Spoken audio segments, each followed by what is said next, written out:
महिला महाविद्यालय में नारी शिक्षा संवाद एवं नवनिर्मित सेमिनार हॉल का हुआ उद्घाटन। खगौल। महिला महाविद्यालय खगौल में नारी शिक्षा संवाद एवं नवनिर्मित सेमिनार हॉल का उद्घाटन किया गया। उद्घाटन विधान पार्षद डॉक्टर दिलीप जायसवाल मुख्य अतिथि के कर कमलों के द्वारा किया गया। इस मौके पर विशिष्ट अतिथि प्रोफेसर गणेश महतो, प्रतिकुलपति पाटलिपुत्र विश्वविद्यालय पटना, दीघा विधायक संजीव चौरसिया, पूर्व विधायक श्रीमती आशा सिन्हा, जगन्नाथ गुप्ता, प्राचार्य द्वारिका कॉलेज पटना, खगौल नगर परिषद अध्यक्ष सुजीत कुमार, महिला समाज सेवी अनीता कुमारी, खगौल व्यवसायी संघ के अध्यक्ष उमा गुप्ता, आशुतोष श्रीवास्तव, खगौल नगर मंडल अध्यक्ष अमन कुमार चंद्रवंशी, मनोज केशरी, राकेश कुमार गुप्ता आदि ने उपस्थित होकर समारोह को गौरवान्वित किया। इस कार्यक्रम की अध्यक्षता प्राचार्या डॉक्टर उषा विद्यार्थी द्वारा की गई एवं उन्होंने समारोह में मुख्य अतिथि एवं विशिष्ट अतिथियों को मोमेंटो, शॉल एवं बुके से सम्मानित किया। मुख्य अतिथि ने कॉलेज की जमीन के विषय में मुख्यमंत्री से बात करने का आश्वासन दिया। साथ ही महाविद्यालय के सभी शिक्षक इस अवसर पर उपस्थित रहे। डॉक्टर शालिनी कुमारी एवं डॉक्टर मधुश्री ने मंच का संचालन किया। डॉक्टर मधुश्री, डॉक्टर सुमन कुमारी, डॉक्टर उदयराज उदय, डॉक्टर बुलबुली कानो, डॉक्टर रीना कुमारी, डॉक्टर आराधना सिंह, डॉक्टर खुशबू फातिमा, डॉक्टर किरण कुमारी, डॉक्टर वीणा कुमारी आदि शिक्षकों ने सभी उपस्थित अतिथियों को मोमेंटो एवं पुष्पगुच्छ देकर सम्मानित किया। महाविद्यालय की छात्राओं ने इस अवसर पर महाविद्यालय का कुलगीत गाकर सभी को मंत्रमुग्ध कर दिया। कार्यक्रम में शिक्षकेतर कर्मी सुनील कुमार, विजय कुमार, रंजीत कुमार, सुबोध कुमार, राजू शर्मा, बेबी देवी, रंजन कुमार, अरविंद कुमार यादव, मनीष कुमार, राजकुमार रजक, वशिष्ठ राम आदि उपस्थित रहे। अंत में कार्यक्रम का समापन राष्ट्रगान गाकर किया गया।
जो पाटलिपुत्र विश्वविद्यालय के अंदर अवस्थित है।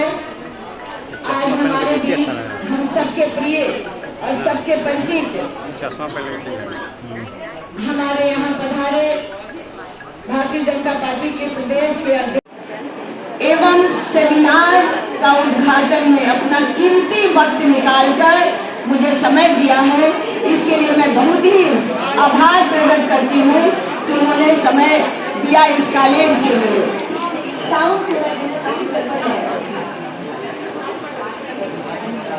उन्होंने मात्र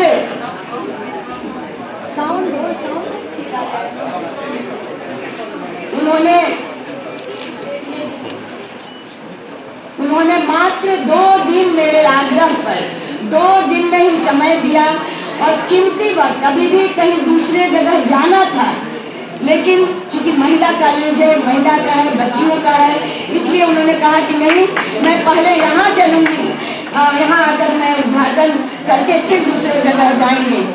और माननीय दिलीप जायसवाल जी के बारे में हम बहुत गर्व से कह सकते हैं कि यह एक शिक्षाविद है और ये इनका बहुआयामी व्यक्तित्व है।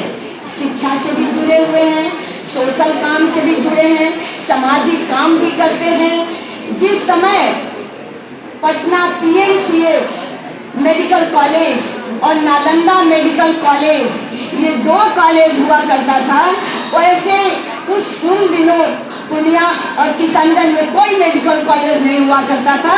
उन दिनों उन्होंने शिक्षा के जगत के लिए, शिक्षा जगाने के लिए उधर उन्होंने मेडिकल कॉलेज की देख रेख की और आज वह मेडिकल कॉलेज डीम्ड यूनिवर्सिटी बन गया है वैसे इलाके में। तो हम कह सकते हैं कि ये एक शिक्षाविद है। शिक्षा के प्रति इनका जो स्नेह है, इसके लिए आज यह कॉलेज में भी आना आवश्यक था कि केवल प्रदेश अध्यक्ष नहीं, इनका व्यक्तित्व बहुत ही बहुआयामी, हर क्षेत्र में काम है, सोशल काम। अब मिलेंगे भी तो इतने सरल, मुझे तो कभी नहीं लगा कि भारतीय जनता पार्टी के अध्यक्ष हैं। जब भी मिलते हैं तो लगता है बड़े भाई और जनता का तुरंत जो भी समस्या आता है उसका निदान करते हैं। ये बहुत ही अद्भुत है, अद्भुत है। और जैसे ही राजस्व मंत्री बने तो उतने दिनों के अंदर सभी किसान लोग परेशान थे कि अब तो 15 दिन के अंदर हो जाएगा, हम लोग की जमीन चली जाएगी। इन्होंने आश्वासन दिया, कोई जमीन इधर से उधर नहीं जाएगी, हम समय देंगे और समय से सारा कुछ होगा। तो ऐसे सहृदय, ऐसे संवेदनशील भारतीय जनता पार्टी के सौभाग्य की बात है कि अध्यक्ष महिलामुखी है।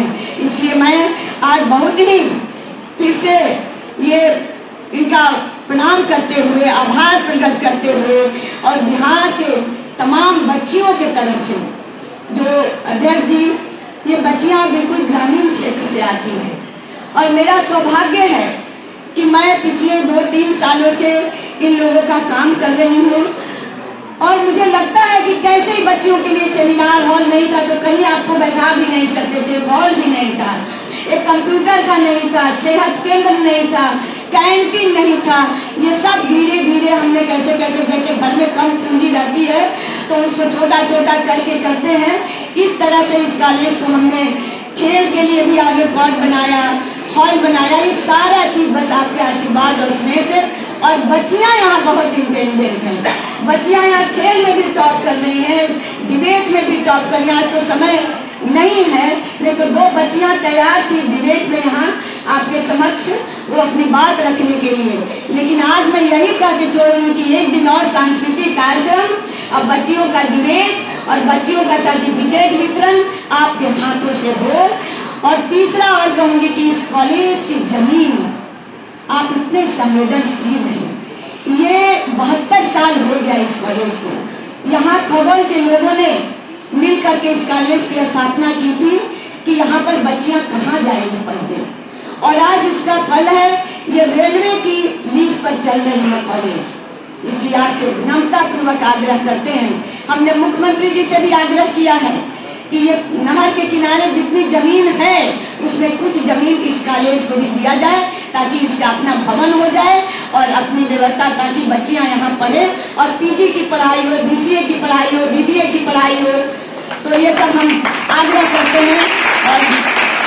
और हमारी और मुझे पूरा विश्वास है कि आने वाले समय में महिला सशक्तिकरण का सपना हम तभी पूरा कर सकते हैं जब छात्राओं के कॉलेज में सारी इंफ्रास्ट्रक्चर फैसिलिटी हो और इन बच्चों को आगे का कैरियर कैसे मिले, वो अभी से इनको गाइडलाइन और रोड मैप यूनिवर्सिटी के द्वारा दिया जाए। सिर्फ डिग्री देने का काम यूनिवर्सिटी नहीं करे, बल्कि उस डिग्री का उपयोग क्या हो सकता है, इस बात का भी एहसास स्टूडेंट को कराना आवश्यक है। इसलिए मैं आप सभी लोगों से अनुरोध करता हूं कि भगवान ने पहला तो मनुष्य में जन्म दिया है, यही सबसे बड़ा भगवान का आशीर्वाद हम लोगों को है, क्योंकि 84 लाख योनि यानी इतने जीवों में सबसे सर्वश्रेष्ठ रूप मानव का होता है। हे मानव, आप अपने जिम्मेवारी को समझें। आप भगवान के प्रतिनिधि हैं और आप ही को अब दुनिया देखना है, इसलिए आप लोग अपने अपने जिम्मेवारी को समझें। और जो लोग जिम्मेवार इंसान होते हैं वो अपने घर परिवार से ऊपर उठकर अपने जिम्मेवारी को प्राथमिकता देने का काम करते हैं।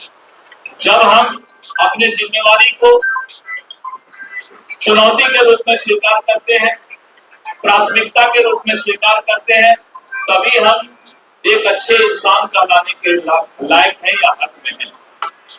जो यूनिवर्सिटी के हालात हैं बिहार के अंदर, उस यूनिवर्सिटी के हालात को और भी सुधारने की आवश्यकता है। सरकार प्रयास कर रही है, लेकिन जो हालात सुधरने चाहिए वो हालात अभी तक सुधर नहीं पाए।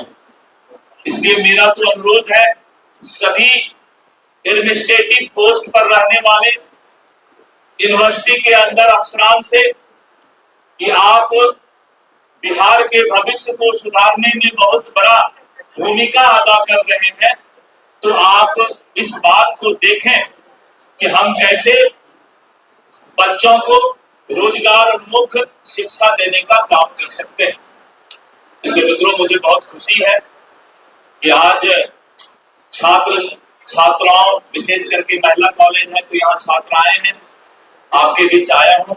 मेरी शुभकामना आप लोगों को है और हम ईमानदारी से जिस प्रोफेशन में हैं, ईमानदारी से अपना काम करें तो मुझे लगता है तभी जो है एक विकसित बिहार के परिकल्पना को पूरा कर सकते हैं। हर इंसान जिम्मेवार बने। गायत्री में मुझे भी कहा गया है किसी ने कि हम सुधरेंगे जब सुधरेगा संजय जी।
दल के एक पार्टी के अध्यक्ष होने के नाते आज उनसे मैं ये बात रखूंगा कि महिला कॉलेज खगौल का विकास होना चाहिए और एक अच्छा महिला कॉलेज खगौल में उसके भवन बनने चाहिए, इंफ्रास्ट्रक्चर फैसिलिटी होने चाहिए।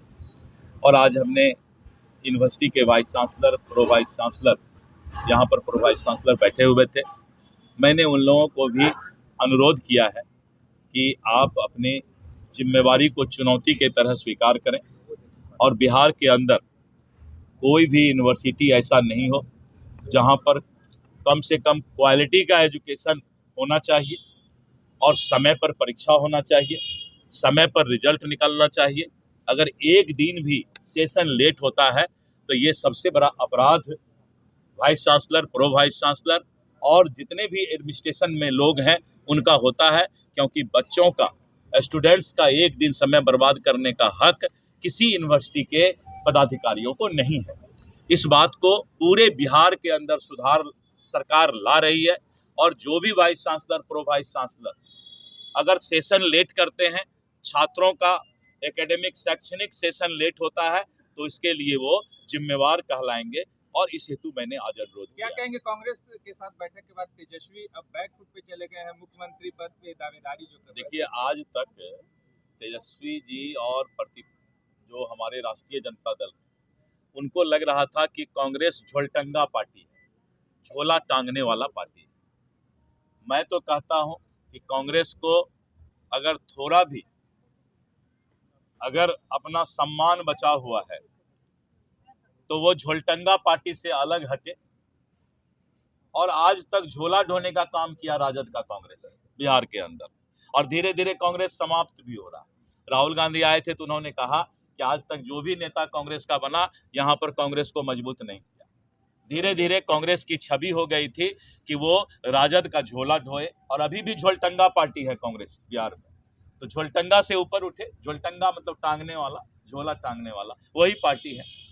और इस तरह करके कांग्रेस के वजूद को राजद ने समाप्त करने का प्रयास किया है। कांग्रेस अगर थोड़ा भी जगता है तो बहुत अच्छी बात है। कॉलेज में आज आया हूँ और मैं शुभकामना देता हूँ महिला कॉलेज की प्राचार्य प्रोफेसर उषा विद्यार्थी जी को कि आपने बहुत प्रयास किया है इस कॉलेज को विकास करने में, लेकिन जितना विकास इस महिला कॉलेज का होना चाहिए अभी तक नहीं हुआ है। मैं माननीय मुख्यमंत्री जी से और घटक दल के एक पार्टी के अध्यक्ष होने के नाते आज उनसे मैं ये बात रखूंगा कि महिला कॉलेज खगौल का विकास होना चाहिए और एक अच्छा महिला कॉलेज खगौल में उसके भवन बनने चाहिए, इंफ्रास्ट्रक्चर फैसिलिटी होने चाहिए। और आज हमने यूनिवर्सिटी के vice chancellor, pro vice chancellor, यहाँ पर प्रो वाइस चांसलर बैठे हुए थे।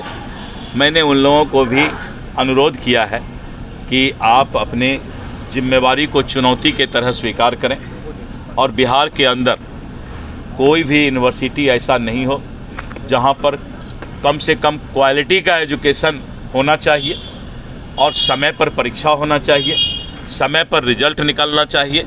अगर एक दिन भी सेशन लेट होता है तो ये सबसे बड़ा अपराध vice chancellor, pro vice chancellor और जितने भी एडमिनिस्ट्रेशन में लोग हैं उनका होता है, क्योंकि बच्चों का, स्टूडेंट्स का एक दिन समय बर्बाद करने का हक किसी यूनिवर्सिटी के पदाधिकारियों को नहीं है।